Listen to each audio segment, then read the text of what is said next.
What's up, everyone? It's your boy Norn Radd89 here, bringing you another Radd movie review today, continuing our Stephen King adaptation review series. Like I said, I'm slowly going over some Stephen King adaptations on the channel, not rushing myself at all, really trying to enjoy this journey. And today we're going to be talking, it's really fun, we're going to be talking about one that I recently just added to the collection, but also one that I hadn't seen in a while. I want to say it's been a good 10 years, probably like a good decade since I've seen this film. And today we're going to talk about Cujo, a Stephen King adaptation directed by Lewis Teague. So let's discuss this. Roll it.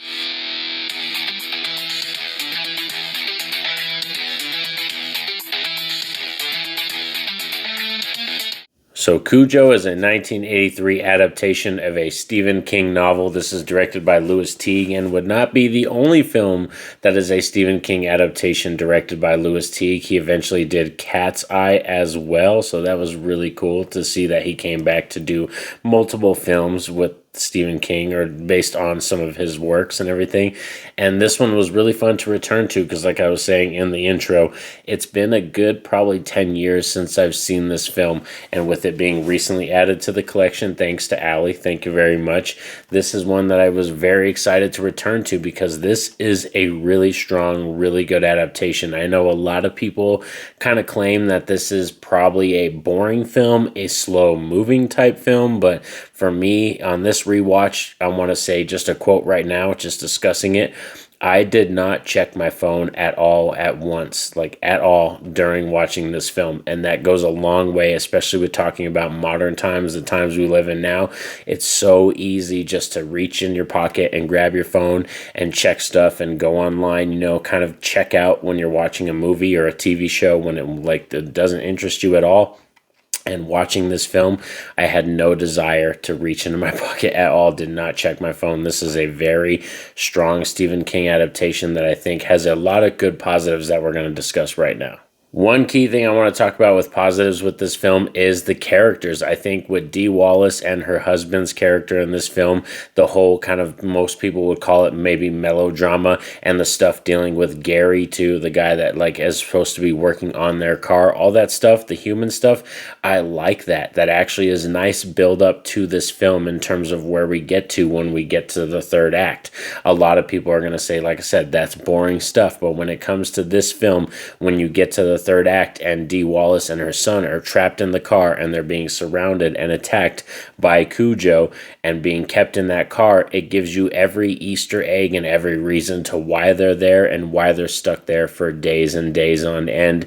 Because like I said, you know, we have Gary and his character with his friend and everything, and his wife and his son, and how they go off, you know, because they win the lottery. There's an explanation for why they're gone. There's an explanation for why Dee Wallace's husband is gone and why her and her son are just there alone. So I like the fact that this film actually plants the seeds for where we get to in the third act. And when we get to the tense situations in the last 30 minutes of this film, they hold weight, you know what I mean? And especially the fact that we're introduced to Dee Wallace's character, and she's a very complex, very three-dimensional type character, you know what I mean? She's a wife who has a loving husband and has a son, but she's having an affair. And then actually comes out to her husband and tells him that, and, you know, is honest about it, and then like all goes through this traumatic experience with Cujo and her son. So it gives her character a lot of depth, and Dee Wallace is just such a fantastic actress, and her being just in the horror community, she's beloved for real. But besides that, like I said, in this film, this is a prime example and reason why she's in a lot of horror films, and we love her as a horror community because she is a really good actress and she brings it. Another thing that I really want to discuss about this film is Charles Bernstein, who does the music for this film, and the music goes a long way with the whole Cujo theme and even the beginning moments of this film when you're seeing Cujo chase the rabbit and you're just hearing that theme. It has this kind of homeward bound, kind of whimsical theme, and then you see him chase the rabbit into the hole where he ends up eventually getting bit by the bat. And yeah, this film is one of those films that you can kind of close your eyes and the music and the score score actually plays like a certain type of film for you. You know what I mean? You can see it. It's hard to describe, but like close your eyes and just listen to the music, and you can feel the themes and the characters and that stuff woven into the music. And that's what comes with having a really good person score your music and do the music for your films, is when you're able to have a movie like that. Because recently, with a lot of films that have been coming out, I want to say in the last year and a half or last 2 years, that's one of my negatives that I've been talking about a lot recently, is that films don't have a clear-cut score or a theme that carries you through the film, and that really elevates a movie. And Cujo is a prime example of a score that lifts this film up and makes it such a fantastic watch. I also want to discuss the effects with the dog and Cujo and everything, and you do feel bad. There's moments in this film where you're really rooting for Cujo, and you just feel so bad because Cujo's so cute. He's a Saint Bernard, and being a human and being such a dog lover, I'm an animal lover. I've had dogs my whole life. I have cats, chickens, like lizards, like I've had animals of all kinds my whole life. And seeing Cujo in this film, the practical effects are really good because they make him look horrifying and disgusting and vicious in that third act.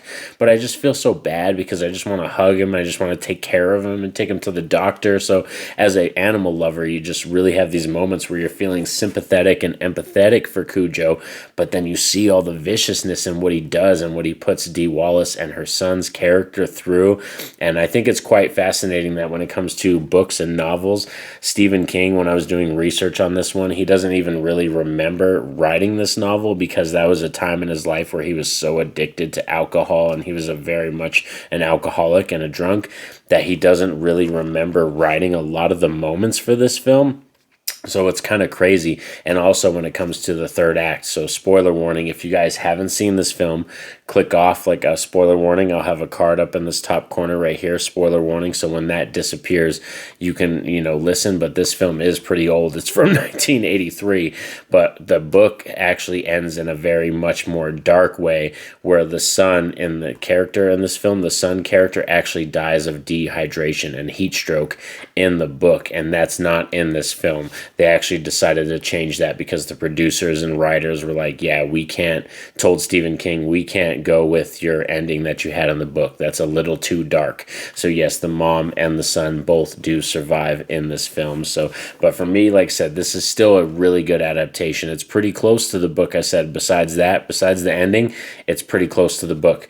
But from what I hear, like I said, a lot of people, they don't like this film because they think it's kind of boring, or they think it doesn't have a lot to offer. But I think in terms of character stuff, in terms of a Stephen King adaptation and strength of acting and story and gripping, like I said, I didn't check my phone a single time while watching this film on this rewatch. So I hope you guys enjoyed this review of Cujo. Please let me know down below in the comment section, what are your feelings on this film? Is this one of your favorite Stephen King adaptations, or is this a little bit lower on your list?